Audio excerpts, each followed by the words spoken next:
Olá, hoje a gente vai mergulhar de cabeça num drama do primeiro século, uma história com tudo que tem direito. Um escravo fugitivo, seu mestre que foi traído e uma única carta que estava prestes a mudar a relação deles para sempre.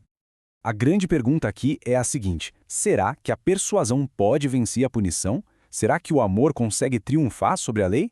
É isso que a gente vai descobrir. E tudo começa com essa jornada perigosíssima. Pensa só, Onésimo, um escravo, foge do seu mestre em Colossos e vai direto para Roma, a imensa capital do império. A esperança dele era simplesmente desaparecer no meio da multidão. Mas o que esperava por ele lá, nossa, era algo que ninguém poderia ter previsto. Para a gente entender o tamanho do problema, primeiro a gente precisa desatar esse nó de relacionamentos quebrados e leis que eram francamente brutais. No coração dessa história, a gente tem três homens. Primeiro, Filemon, um líder cristão rico, super respeitado. Depois, Onésimo, que era seu escravo e não só fugiu, como possivelmente também roubou alguma coisa dele. E por fim, o apóstolo Paulo, escrevendo tudo isso de dentro de uma cela em Roma. O destino desses três está prestes a se cruzar de um jeito bem dramático. Para a gente ter uma noção real do perigo que Onésimo estava correndo, a gente precisa entender o que significava ser um escravo no Império Romano. Não era uma questão de contrato, não, era uma questão de ser propriedade de alguém. Pela lei, um escravo não era uma pessoa, era um bem, uma ferramenta. O mestre tinha poder absoluto sobre a vida e a morte dele. Para um fugitivo como Onésimo, ser recapturado significava uma punição severíssima, talvez até a morte por crucificação. Não tinha tribunal para recorrer, nem lugar para se esconder, a coisa era de vida ou morte, literalmente. E é justamente em Roma, o lugar onde Onésimo esperava sumir do mapa, que a história dá uma virada impressionante.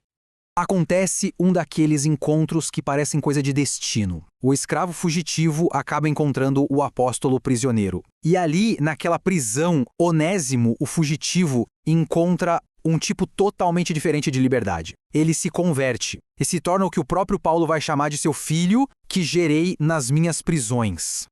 E aqui o Paulo faz uma jogada de palavras simplesmente genial. O nome Onésimo significa útil. Como fugitivo, ele tinha se tornado inútil para o seu mestre, certo?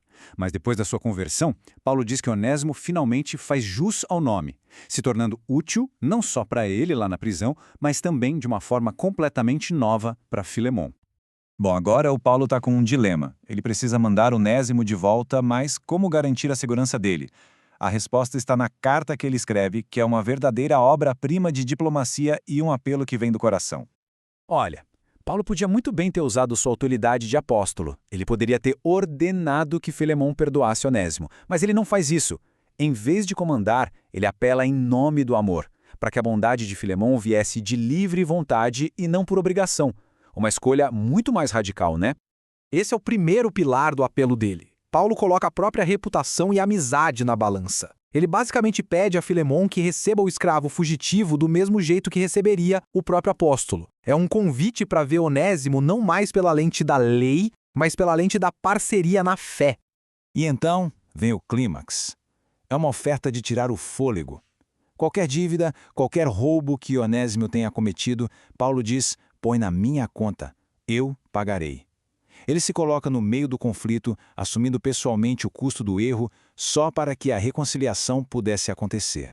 Só que a carta de Paulo vai muito além de um apelo pessoal. Ela acaba plantando a semente de uma revolução silenciosa no jeito como as pessoas se relacionam. É aqui que Paulo redefine completamente a identidade de Onésimo. Ele não deve mais ser visto como propriedade, como escravo, mas como algo muito, muito superior, um irmão amado em Cristo. Com isso, Paulo vai muito além do caso individual. Embora ele não peça o fim da escravidão abertamente, ele introduz um princípio que torna a escravidão espiritualmente insustentável entre os cristãos.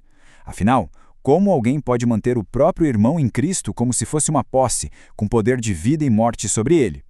A lógica do Evangelho começa a corroer por dentro as bases de uma instituição desumana. Anos mais tarde, Martinho Lutero resumiu a profundidade espiritual dessa carta de um jeito perfeito. Ele disse que a atitude de Paulo, de interceder, de assumir a dívida, é um espelho aqui na Terra do que Cristo fez por toda a humanidade, se colocando no nosso lugar e pagando uma dívida que não era sua. Então, o que a gente pode tirar dessa carta tão antiga para os dias de hoje? Ela nos deixa um modelo poderoso que a gente pode chamar de o princípio de Filemon. E esse princípio se desdobra em 3 ações. Primeiro, é preciso mudar a perspectiva, ver as pessoas através da graça e não do que elas devem. Segundo, é preciso agir, não ficar só olhando, mas interceder ativamente para curar o que está quebrado. E terceiro, é preciso sacrifício, estar disposto a absorver o custo para que a paz possa ser restaurada. Em resumo, a mensagem é bem direta. Não espere, é um chamado à ação para curar as divisões nas nossas próprias vidas. E isso tudo nos deixa com uma pergunta para refletir. Nas nossas vidas, onde é que existe uma fratura, uma dívida, um ressentimento? O que poderia acontecer se a gente aplicasse o princípio de Filemon? Se a gente escolhesse ver o outro não pelo que nos deve, mas como um irmão ou uma irmã? A resposta, assim como naquela carta antiga, pode mudar tudo.